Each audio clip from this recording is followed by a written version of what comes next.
편하고 시원하게 오늘의 이슈를 분석합니다. 김지윤의 픽. 한 외국 일간지의 사설에서 나온 이야기가 떠올라 소개해드립니다. 전염병이 돌 때마다 인류는 배타적인 거리두기를 해왔습니다. 패스트가 돌던 14세기에는 지금처럼 자발적이고 친절하기까지 한 거리두기가 아니라 서로의 접촉을 꺼리고 서로를 의심하고 심지어 부모가 자신들이 살기 위해 아이를 버리는 일까지 있었죠. 당시에 처절했던 생존의 몸짓은 보카치오의 데카메론에 잘 묘사되어 있습니다. 우화에도 전해져 내려오기도 하죠. 1818년 스페인 독감이 발발했을 때 의료진, 특히 간호사가 부족해 지원해달라는 절실한 요구에 선뜻 나서서 참여하는 이들이 얼마나 적었던지, 하얀 제복을 입은 천사라며 스스로 칭송하던 여성들을 위선적이라 비판하는 이들도 많았습니다. 이런 일들이 지나고 난 후 발견할 수 있었던 공통점은 그 누구도 광풍처럼 휩쓸고 지나간 전염병에 대해 이야기하지 않았다는 점입니다. 너무나 아픈 기억이기도 했지만 이기적인 인간의 민낯을 보여버렸다는 자괴감으로 모두 입을 닫고 기억에서 지워버리기를 선택했다는 것이죠. 그런데 우리가 바라보는 한국에서의 코로나19는 좀 다른 것 같습니다. 많은 의료진들이 대구로 달려가고 힘겨운 싸움을 하는 이들을 위해 도시락을 준비하고 또 최대한 피해를 입히지도 않기 위해 스스로 불편을 감수하는 모습들. 물론 간혹 눈살을 찌푸리게 하는 소식들도 있지만 코로나19가 지나간 후 적어도 우리는 우리가 견뎌낸 지금의 이야기를 꺼낼 수 있을 만큼의 자존심은 지킬 것 같습니다. 그러니까 조금만 더 버텨보죠. 지난달 21일 북부 롬바르디아 주에서 첫 코로나19 확진자가 나온 지 20일 만에 확진자 15,000명, 누적 사망자는 1,000명을 넘어섰습니다. 이탈리아 정부는 더 이상의 확산을 막고자 지난 10일 전 지역에 대한 이동 제한령을 내린 데 이어 어제는 전국의 슈퍼, 약국 등을 제외한 모든 상점을 오늘 25일까지 일시 폐쇄하는 강경 대응책을 내놨는데요. 자, 사상 초유의 봉쇄 정책이 펼쳐지고 있는 이탈리아 현지 분위기는 어떤지 베네치아에 거주 중인 우리 교민 윤승희 님을 연결해서 자세한 이야기 들어보겠습니다. 안녕하세요. 안녕하세요.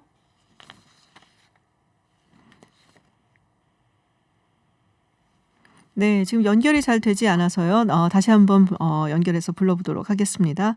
안녕하세요.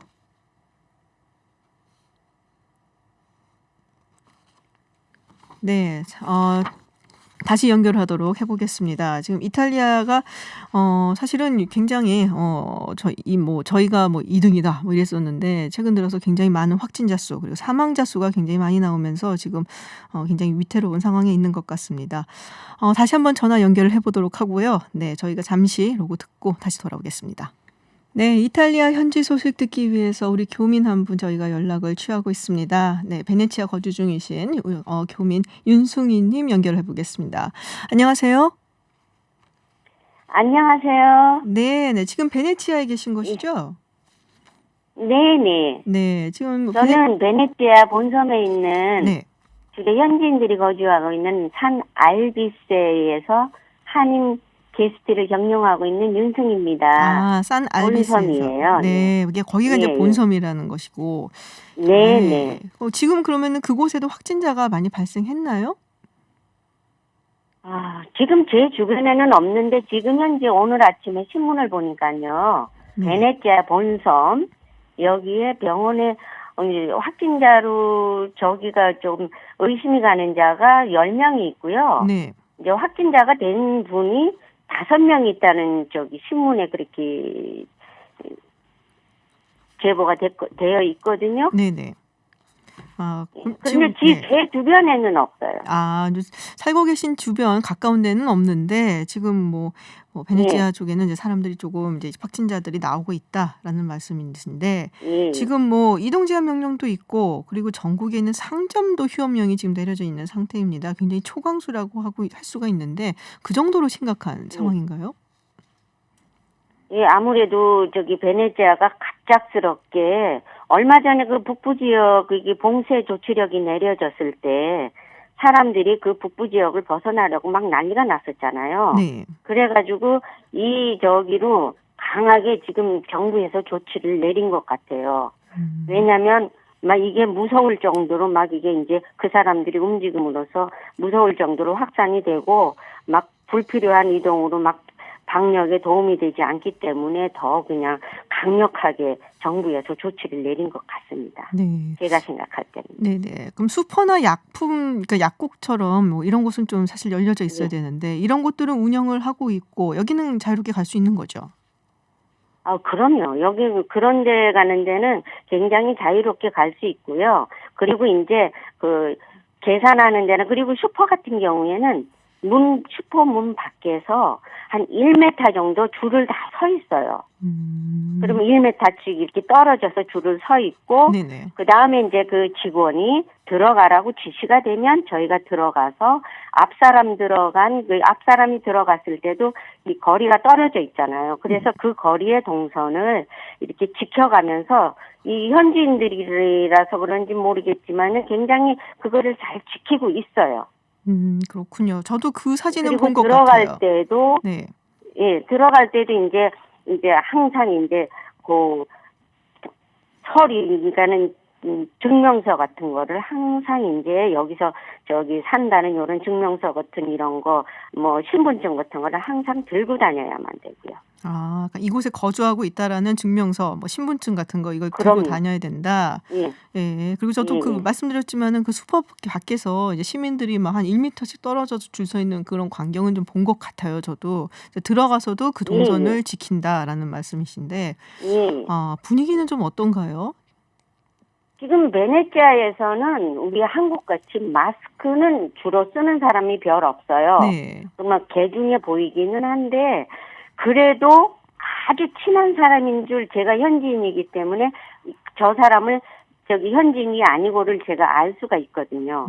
아주 친한 분들인데도 멀찌감치 떨어져서 말씀을 하시더라고요. 그래서 본인들 스스로가 이거를 지키고 있구나 하는 거를 제가 좀 느꼈어요. 좀 물리적으로 거리를 두고 지금 이야기를 할 때에도 그렇게. 그럼요. 네, 그렇군요. 예. 뭐 시민들이 패닉되거나 이런 거는 아직은 없고요.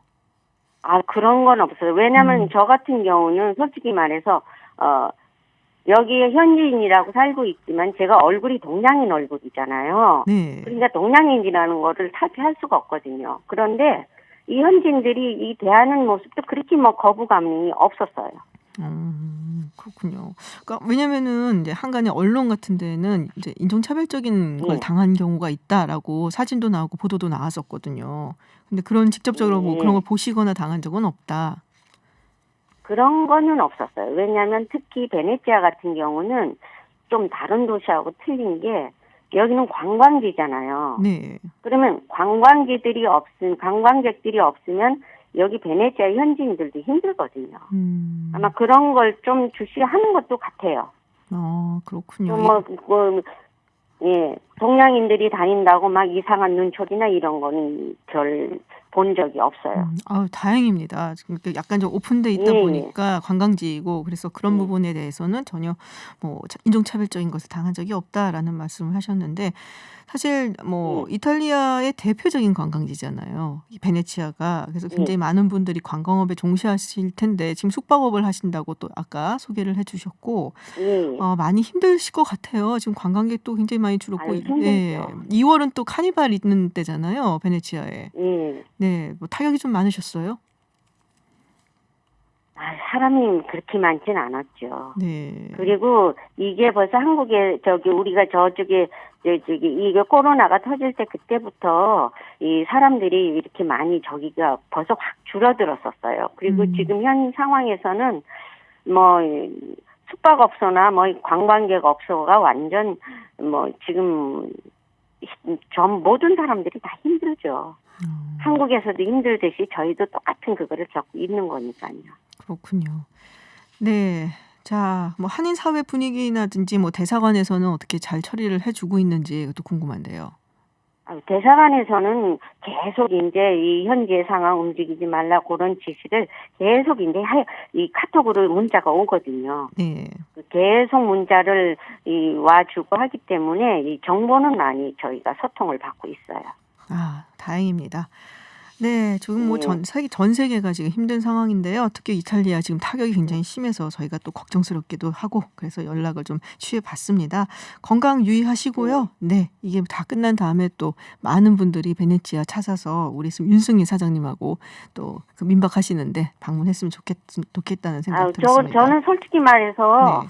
여기 베네치아가 관광지잖아요. 네네. 그래서 이 본섬에 굉장히 그 코로나가 굉장히 심할 줄 알았거든요. 네. 그래도 의외로 좀 확진자가 그렇게 막 주변에 베네똥주는 일이 뭐 확산이 많이 됐었는데 본섬에는 그래도 많이 확산이 그 많은 사람들이 오고 가고 한 그 숫자에 비해서 확진자가 별 안 나온 거에 대해서 너무 감사드려요.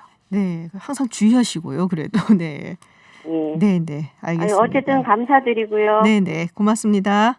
예, 연결해 주셔서 감사합니다. 네. 안녕히 들어가시고요. 네. 예. 네, 지금까지 이탈리아 베네치아에 거주 중인 윤승희 님과 이야기 나눠봤습니다. 코로나19로 인해 가장 큰 피해를 입은 대구 경북 지역은 늘어나는 확진자에 비해 이 의료진 숫자가 적다. 자, 이런 사실이 알려지면서 많은 우려를 낳은 바 있습니다. 다행히 정말로 많은 의료진들이 자발적으로 참여를 하면서 사상 초유의 의료 공백 사태는 피할 수 있었는데요. 자, 전국 각지에서 달려온 200여 명의 공중보건 의사분들 활약을 빼놓을 수 없습니다. 네, 대구 현장에서 근무하고 있는 김형갑 대한공중보건의사협회의 회장 전화로 만나보겠습니다. 안녕하세요. 예, 안녕하십니까? 네, 지금 굉장히 많이 바쁘실 텐데 인터뷰 응해 주셔서 감사드리고요. 정말 쉴 틈도 없이 현장에서 근무를 하느라 바쁘다, 힘들다라는 이야기 듣고 있습니다. 지금 구체적으로 어떤 일을 하고 계신가요? 저희 이제 공중보건사 같은 경우에는 네. 크게 5가지로 일이 나뉘는데, 네. 이제 이렇게 검체를 채취하는 부분, 아니면 역학조사관, 그리고 중증 환자 케어, 그리고 경증 환자 케어, 그리고 이제 이러한 과정을 좀 조율하고 연결하는 역할을 하는 5가지 일을 하고 있습니다. 다 아시는 것 같다는 생각이 좀 드는데. 네. 그렇군요. 그 선별진료소 같은 데서 이제 환자들 검체를 채취한다든지 뭐 이런 거를 이제 주로 맡아서 또 하실 텐데, 굉장히 바쁘다는 얘기를 많이 들었어요. 이거 하는데 얼마나 걸리나요? 한 10분 이렇게 정도 시간을 두고 할 수가 있는 건지. 그 검체 채취 과정 자체는 네. 이렇게 이제 그렇게 긴 시간을 요하지는 않는데, 이제 저희가 검사를 정확하게 하려면 좀 신경을 많이 써야 되는 부분이 있고, 이제 그런 거 집중하는 게 조금 힘들기는 합니다. 그렇군요. 지금 대구 가신 지 얼마나 됐죠? 저는 2월 25일 때 왔으니까 이제 거의 3주 차쯤 됩니다. 그렇군요. 지금 간다고 결정을 했을 때 사실 본인 결정하기도 쉽지 않았을 거고 주변에서 특히 가족분들이 많이 말리셨을 것 같은데요. 예. 그런데 저는 이번에 이렇게 코로나19가 처음 발생했을 때부터 좀 예전부터 감염내과나 이런 곳에 관심이 많아서 네. 계속해서 지원을 하고 있었습니다. 근데 이번에 제가 근무하던 지역에서도 이렇게 배치 인원이 나와서 이렇게 올 수 있었고, 이제 역시나 부모님께서 걱정을 많이 하셨는데, 제가 그때 당시에도 너무 바빠가지고 그냥 거의 간다 이런 식으로만 말씀을 드렸었거든요. 가지고 좀 혼란이 있었지만 지금은 이제 저의 생각을 좀 이해해 주시고 많이 지지해 주시는 편입니다. 그렇군요. 자, 근데 우리 선생님 대구 이제 파견 결정 이후에 굉장히 많은 공보위들이 대구로 가겠다라고 결심을 했다. 본인이 약간 선구자 역할을 했다는 얘기가 있던데 정말인가요? 네. 그런 측면도 조금은 있겠지만, 네. 저 말고도 많은 선생님들이 이렇게 의기심이라고 해야 되나요? 좀 좋은 뜻으로 많이 와주셨고, 네. 실제로 제가 오기 전에도 이제 대구에는 조금 선생님이 한 100분 정도 계신 상황이긴 했습니다. 근데 참 처음에 가셨을 때 어땠나요, 상황이? 의료진이 그렇게 정말 많이 모자랐던가요? 네, 맞습니다. 처음에는 네. 일단 우리가 급하게 검체를 해야 되는 많은 인원들이 있었기 때문에 이제 굉장히 좀 많이 부족한 상태였고, 이제 지금은 좀 원래 하던 이들은 좀 자리를 잡고 있어서 다소 안정세를 보이고 있지만, 이제 또 이렇게 경증이나 중증 보신 선생님들이 부족해서 앞으로도 꾸준히 좀 이야기가 나올 것 같습니다. 그렇군요. 근데 선생님께서 뭐 안내서까지 제작을 하셨다고 얘기를 들었어요. 처음 가시니까 '아 이런 거 필요하다.'라고 생각이 들어서 다 인제 뒤에 오는 공보위들을 위해서 뭐 정보를 주기 위해서 안내서를 제작했다는데 어떤 거였나요? 예, 맞습니다. 저희가 안내서가 이미 올라간 것만 그 4-5 종류가 되는데 네. 선별진료소 운영과 관련된 거, 그리고 이제 레벨 D를 어떻게 좀 잘 입고 벗을 수 있는지에 그게 대해 방호복인 설명을 거죠? 드리고. 레벨 D가. 네, 네네. 맞습니다. 그리고 검체 채취를 할 때 이제 의료진과 환자가 안전하기 위해서는 어떤 방법이 있는가, 음. 그런 거나 뭐 이제 그 역학조사에 대한 내용, 이런 것들이 다 포함이 됐었습니다. 실제로 지금도 제가 그 전화가 오시기 전에 네. 사실 이제 검체 채취라는 동영상 하나 찍어서 올리려고 아. 제 스스로 막 놓고 있었거든요. 네. 아 근데 이게 또 그렇군요. 쉽지 않군요. 네. 네. 그 방송이요 쉬운 게 아닙니다. 그게 좀 1인 네. 방송이라 또 쉬운 건 아닌데 굉장히 막 이게 굉장히 중요한 것 같아요. 그러니까 직접 참여를 하셔서 일을 하시는 것도 중요한데 또 추후에 또 오는 분들을 위해서 이런 정보를 나눠주는 것도 굉장히 중요한 역할을 하고 계시다라는 생각이 듭니다. 대구 경북 지역 확진자 가장 많았고 가장 힘들었고 근데 또 지난주에 비해서는 어쨌든 확산세가 조금 누그러지기는 했거든요. 현장은 어떤가요? 현장에서도 제가 실제로 처음 왔을 때에는 이제 거리에 뭐 사람이 진짜 지나간 사람 셀 수 있을 정도였는데, 네. 제가 근무지가 이제 그 동성로 근처에 있어서 사람이 굉장히 많이 다니는 곳이거든요. 그렇죠. 근데 이제 지금은 그때에 비해서는 조금 사람이 많이 다니는 것 같기는 합니다. 아 그때에 비해서는 이제 사람들이 조금 거리에서 왔다 갔다 하는 모습을 더 볼 수가 있다. 예, 맞습니다. 아 그렇군요. 처음 가셨을 때 그 의료진도 굉장히 부족하고 또 이런 얘기도 있었어요. 뭐 그러니까 방호복이라든지 뭐 마스크도 굉장히 부족하고 그래서 "모든 것이 지금 부족하다." 일단은 그래서 인제 그런 얘기도 있었잖아요. "다 주시면은 우리가 아껴서 쓰겠다."라고 이야기가 나왔었는데 어땠나요? 예, 맞습니다. 저희 실제로 냈던 안내 지침 이런 데에도 어떻게 방호구를 좀 수리해서 쓰는지, 아니면 아껴서 쓸 수 있는지, 그런 내용이 포함되어 있었고, 네. 지금도 가급적이면 우리 이렇게 방호복 한 벌이 사실 의료진이 사용해야만 하는 한 벌일 수 있잖아요. 네네. 이제 현장에 있는 사람들은 최대한 이거를 효율적으로 좀 많이 사용하려고 노력을 하고 있는 상황입니다. 지금 가장 어려운 점은 뭔가요? 지금은 일단 저 같은 경우에는 사실 일이 많이 안정이 돼서 네. 이제 하는 일을 계속 진행하고 있기는 한데, 이제 또 이거와는 별도로 이렇게 회장 일을 하니까 그 전국 각지나 대구에서 이제 발생하는 문제들이 계속 발생하잖아요. 음. 그런 부분을 좀 이렇게 좀 잘 풀리게 하는 게 힘든 것 같습니다. 회장으로서 일을 하는 것이 지금은 조금 힘들다라는 예, 예. 말씀이신데 가장 뭉클했었던 순간은 언제였는지 궁금해요. 사실 여기에 있으면 좀 뭉클한 순간이 그렇게 많지는 않은데요. 음. 일단 시민분들께서 오히려 저희 보고 고생하신다고 이렇게 따뜻한 격려 말씀 주실 때가 많이 뭉클하긴 했었습니다. 그렇군요. 이렇게 많이 뭐 편지도 보내주고 그러시나요? 예, 오늘도 제가 이렇게 국민분들께서 네. 쓰셨다는 그런 이렇게 글 같은 거를 모아서 전달을 받았는데, 제가 여기 있으니까 계절감조차 사라졌는데 봄에 대해서 많이 이야기를 해주셨더라고요. 진짜 또 이렇게 봄이라는 단어를 들으니까 설레기도 하면서도 그때까지는 일이 이렇게 잘 되면 좋겠는데, 이런 생각도 많이 들기도 했습니다. 그렇군요. 지금 저희 인제 문자창에도 많은 격려의 문자 들어오고 있습니다. 3749번 님께서 보내주신 문자는 이제 "우리가 남이가." 이런 말은 이제 이럴 때 쓰는 말이다. 대구에서 애쓰시는데 건강 꼭 챙기시라고 응원 보내주셨고요. 또 역정 님께서 보내주신 문자 "출퇴근길에 타 지역에서 온 구급차들 볼 때마다 대구 경북으로 달려와준 선생님들 덕분에 조금씩 안전되고 있어서 감사하다." 대구 경북에 계신 분들인가 봐요. 그리고 8672번 님.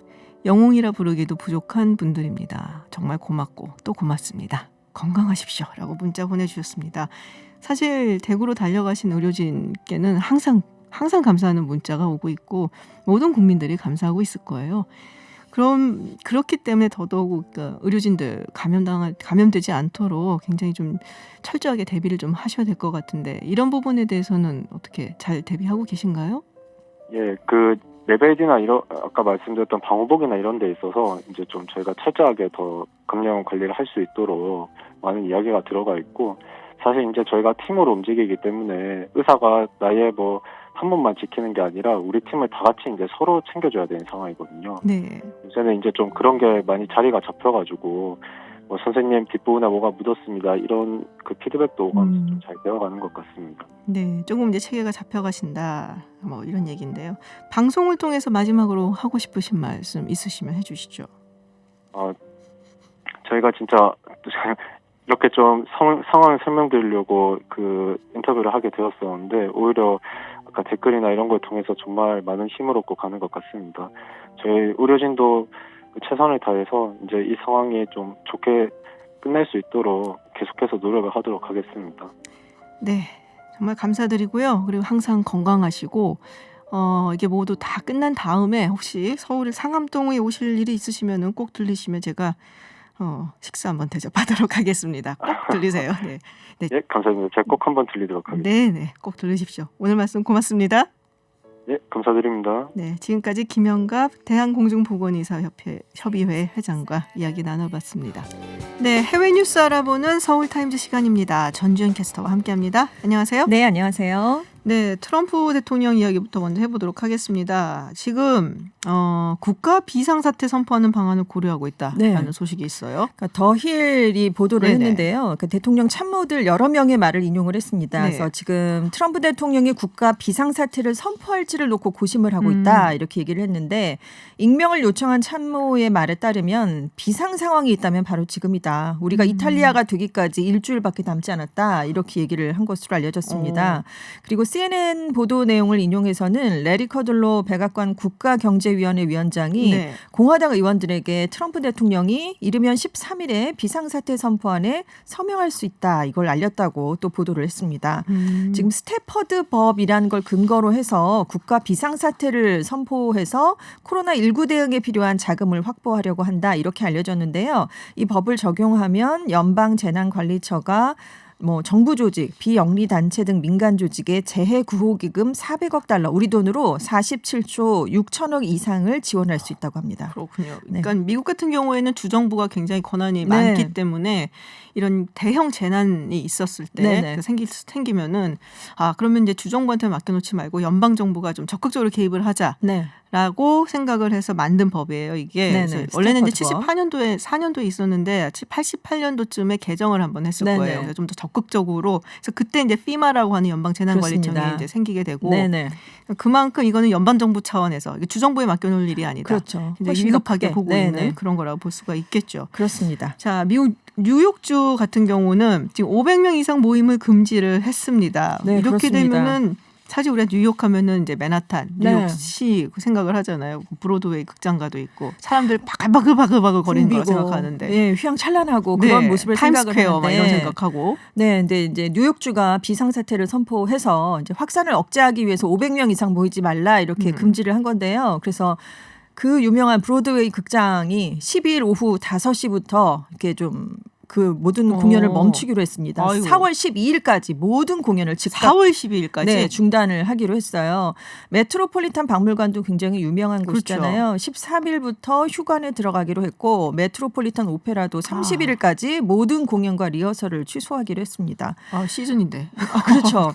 근데 이제 500명 이상 모이지 말라 네네. 했는데 병원이라든가 요양시설, 대중교통시설은 예외가 됩니다. 네네, 그리고 그렇겠죠. 500명 미만이라고 해도 행사 시에 참여 숫자를 250명 수준으로 좀 줄여라 이런 요청을 했어요. 그리고 뉴욕주가 7일 비상사태를 선포한 가운데 더블라지오 뉴욕시장도 12일에 뉴욕시에 대해서 또 비상사태를 선언했습니다. 메디슨 스퀘어 가든, 바클레이스 센터, 라디오시티 뮤직홀 같은 큰 시설들이 앞으로 몇 개월 동안 운영이 되지 못할 것으로 전망되고 있습니다. 자, 이 소식이 또 어제 깜짝 놀라게 했어요, 사람들을. 캐나다의 트루도 총리. 네. 세계에서 가장 잘생긴 네, 국가 지도자다라고 네, 뽑히는 뽑히고 분이죠. 있죠. 네. 이 트루도 총리 부인이 코로나19 확진 판정을 받았다고요. 그렇습니다. 소피 그레고 여사가 12일에 네. 코로나19에 걸린 것으로 확진이 됐습니다. 그래서 트루도 총리도 14일 동안 격리에 들어간 상황이 됐어요. 총리실에 따르면 지금 트루도 총리가 어떤 증상도 보이고 있지는 않다고 합니다. 네네. 네, 아직 진단 검사는 받지 않았고요. 평상시처럼 직무를 계속할 것이다 이렇게 얘기를 했습니다.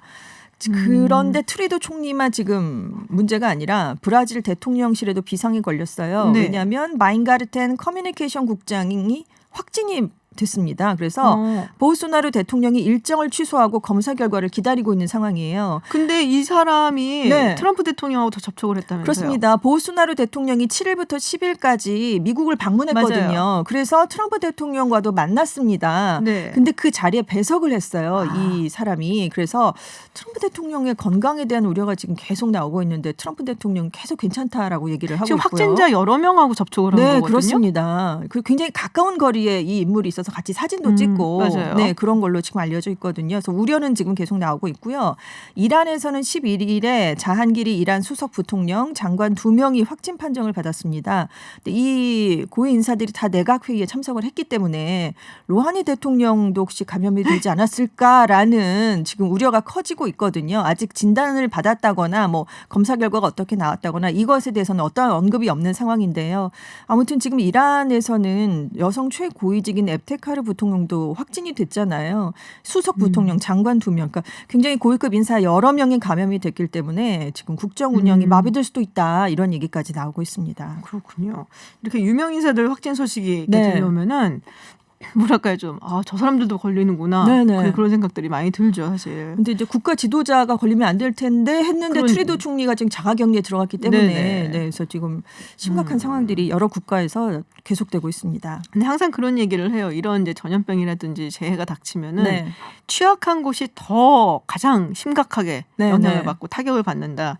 지금 뭐 중남미 국가들은 그렇잖아, 또 경제난 때문에 네. 시위도 작년에 많았고 있는데 지금 이 그렇습니다. 코로나19 때문에 훨씬 더 어려워지고 있다. 네. 우리가 한 달 전쯤에 중남미는 청정 지역이라고 얘기했는데. 그러니까요. 근데 네. 여기도 뚫리면서 지금 급속도로 확산이 되고 있거든요. 네네. 근데 지금 말씀하신 것처럼 작년부터 기본적인 생필품 수급도 되지 않을 정도로 경제난이 심각합니다.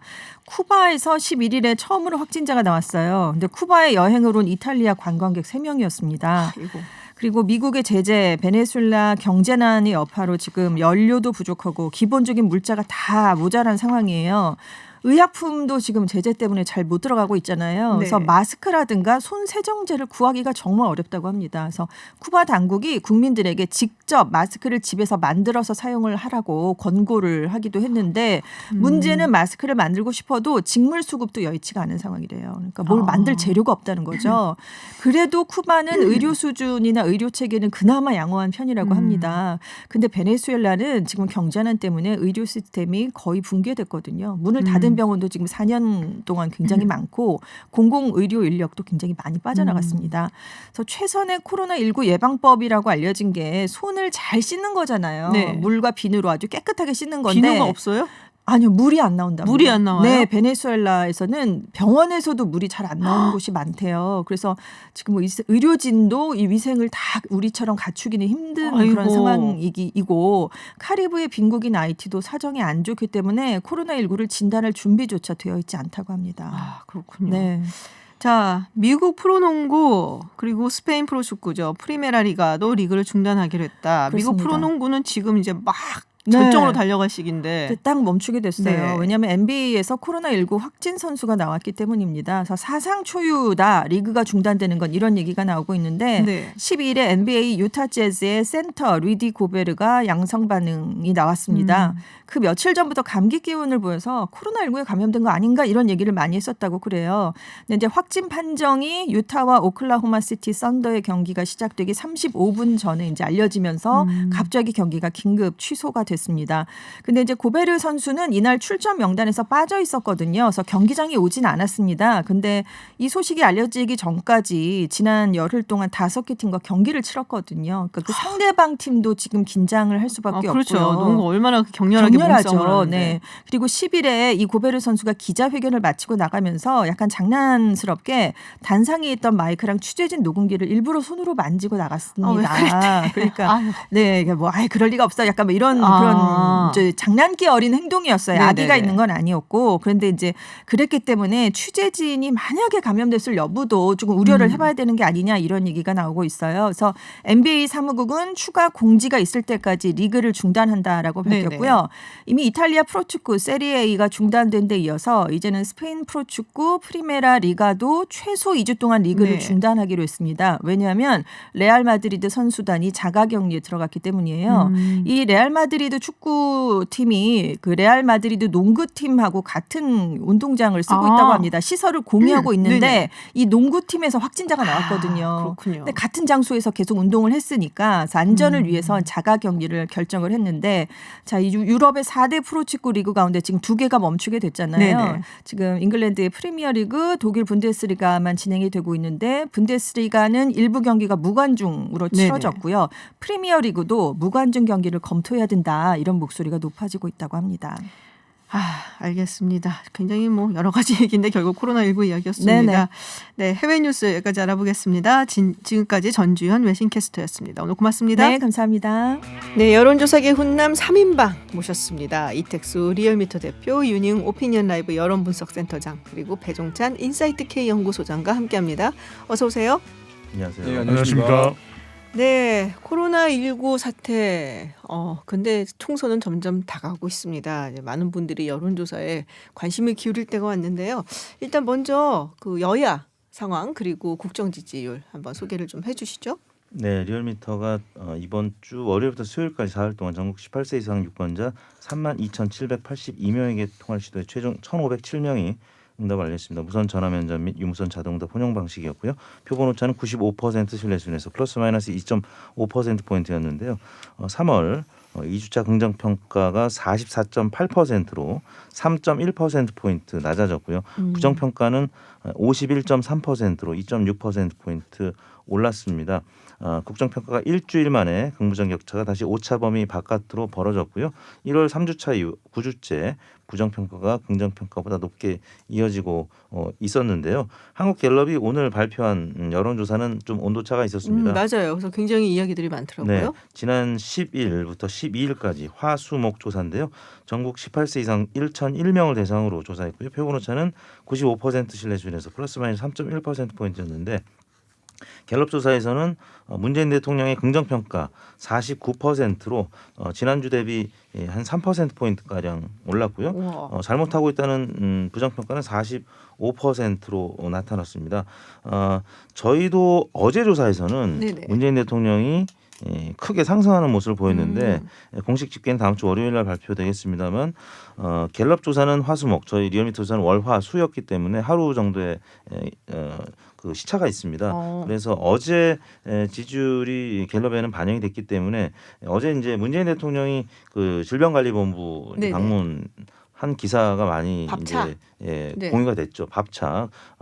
그 질병관리본부에 이제 정경 본부장하고도 이제 같이 뭐 사진 찍힌 모습이 이제 보도가 됐는데 그 광경이 아마 많은 분들한테 긍정적으로 영향을 미친 것 같습니다. 그렇군요. 그래서 저희 리얼미터도 주반에 좀 오르는 모습으로 지금 나타나고 있는데요. 정당 지지율은 갤럽은 뭐 지난주와 비슷했고 리얼미터는 민주당이 40.2%, 통합당이 32.5%, 국민의당이 4.6%, 정의당 4.1%, 우리공화당 2.6% 이렇게 나타났는데요. 민주당은 문재인 대통령 지지율과 마찬가지로 소폭 하락했고 미래통합당 과거 자유한국당이죠. 32.5%로 지난주 대비 소폭 올랐습니다. 그래서 양당 격차가 네. 다시 한 자릿수로 좁혀지는 모습을 나타냈습니다. 정의당은 이제 3위도 잃었네요. 국민의당한테. 네, 정의당이 지금 그 비례정당 또 위성정당 관련해서 네네. 조금 의견을 달리하면서 진보 진영 전체에서 약간은 논의의 장에서 소외된 측면이 있고요. 또 공천 받은 일부 후보 중에서 좀 논란이 됐던 그렇죠. 후보도 있으면서 네네. 좀 이번 주에는 약세를 보였습니다. 정의당 경우에는 우리 윤희웅 센터장의 또 유행어죠. 이 유행 분석 용어인데 네. 쌀독 효과. 그러니까 지금 쌀독 효과. 쌀독? 네네. 그러니까 쌀독에서 인심난다. 그렇죠. 쌀독에서 인수한다. 지금 더불어민주당하고 정의당 간의 또 대결 구도가 만들어져 있거든요. 네네. 비례연합정당 때문에 이런 경우에 더 큰 정당인 오히려 더불어민주당 쪽으로 수렴하는 결집하는 그런 현상. 그러니까 더불어민주당이 가야 될 길이 바쁘기 때문에 오히려 나눠줄 쌀독의 인심은 없어진다는 거죠. 그런 것 때문에 지지율이 내려가는 현상. 진짜 그런 게 있어요? 그러니까 만들어내신 거예요? 예, 실제로 이제 과거 역대 선거를 보면은 진보 진영이 그해 네네. 선거에서 상당히 실패할 것 같다, 패할 것 같다라고 하는 위기감이 많아질 때는 정의당이 10%를 넘지 못해요.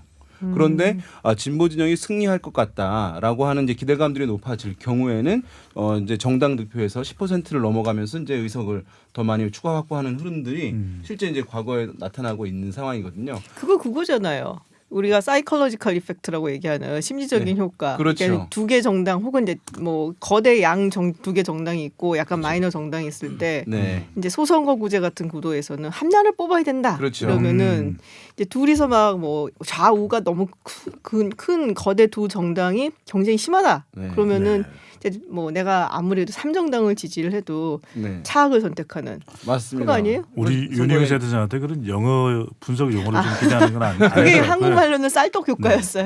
제가 뭐 강원도가 고향인 우리 윤희영 센터장은 쌀독 효과, 장터 효과가 대표 분석 용어가 된 거예요. 근데 네. 변호사님이 처음에 살독 효과라고 해서 그래서 뭔지 쌀독이었습니다. 그랬어요. 저도. 경상도 분들이 쌀 발음을 잘 고양이들 못해요. 제가 구원 법칙 된소리 현상이 잘 안 돼가지고. 자, 근데 이제 대통령 지지율이 상승하는 이유는 뭐 몇 가지 있을 텐데 저는 대표적인 것도 밥차 효과라고 봐요. 밥차. 밥차 효과가 바로 또 이게 먹는 거 중요하거든요. 이거. 아니 그래서 저는 아까 쌀떡 효과라고 그러셔갖고 네. 밥을 가지고 가서 그래서 쌀떡 효과였나 잠깐 그랬거든요. 밥하면 또 배수장이 네. 또 또 본인이 그렇게 얘기를 네. 하니까 또 예. 배수장이죠.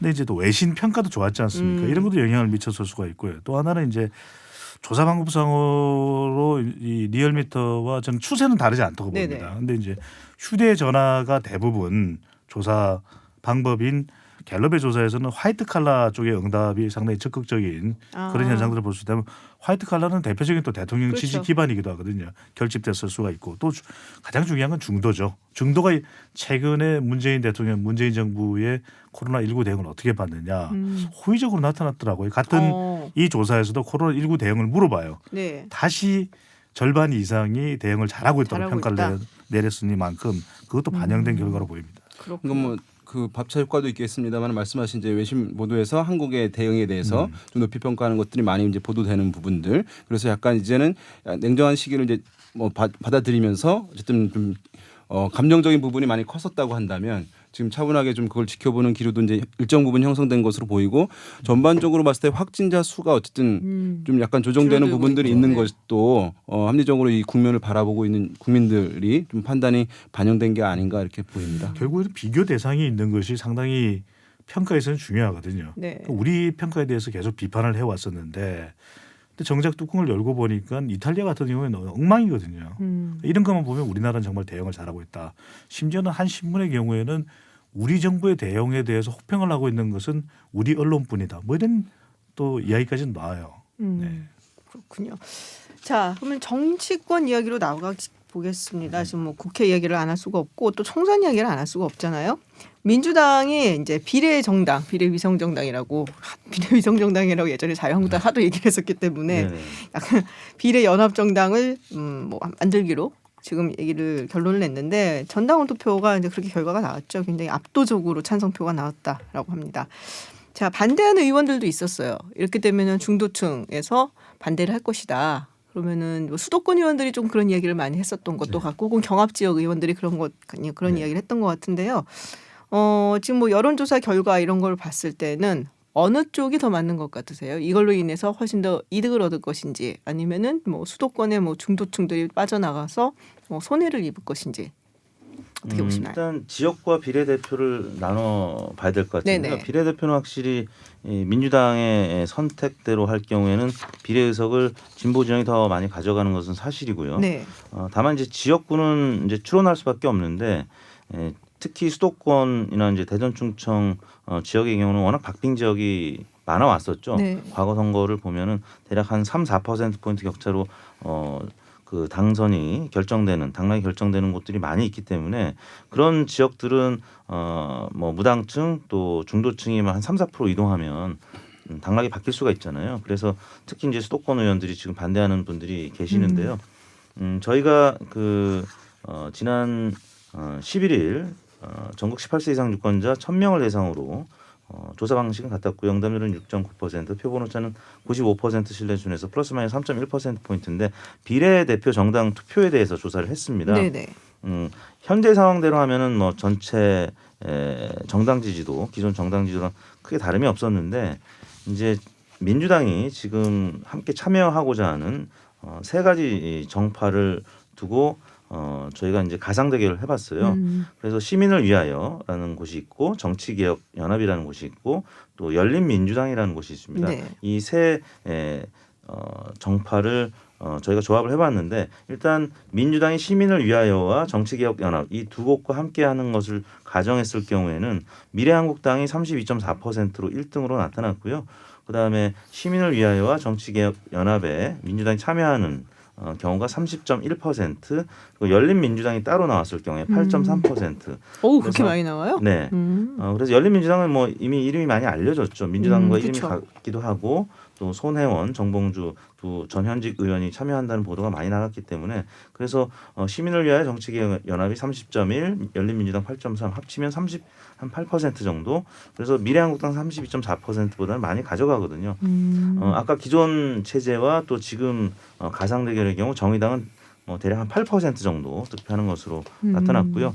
그다음에 이 세 정파 시민을 위하여 열린민주당 정치개혁연합의 그 민주당이 다 합쳐서 이 하나의 정당으로 나갔을 경우는 39.6%까지 득표하는 것으로 나타났기 때문에 네네. 미래한국당 31.4%보다 한 8%포인트 높게 그래서 이 경우에는 굉장히 파괴력 있게 비례 의석을 많이 가져갈 수 있는 것으로 지금 예상이 되고 있습니다. 그래서 전당원 투표에서 70%가량이 지금 찬성하는 것으로 됐기 네네. 때문에 뭐 이제 방향은 정해졌고요.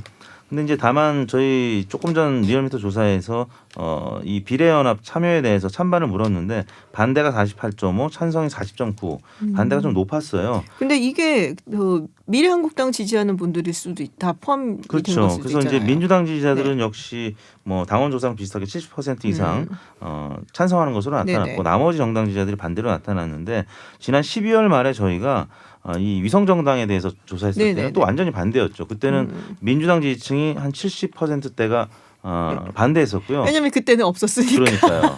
근데 자유한국당만 만든다 한국당층은 그랬으니까. 뭐 찬반이 팽팽했었고 네. 근데 지금 뭐 한 불과 3개월 사이에 네네. 2개월여 사이에 지금 입장이 완전히 바뀐 거죠. 네. 그러니까 뭐 이제 유권자들이 그 선호하는 지지하는 정당에서 보여주는 제공되는 맞아요. 정보나 시그널이 무엇인가에 따라서 어쨌든 이런 입장들이 과거에 비해서 매우 빠르게 이렇게 받아들여지고 표출되는 현상들을 보여주는 것이라고 할 수 있겠고요.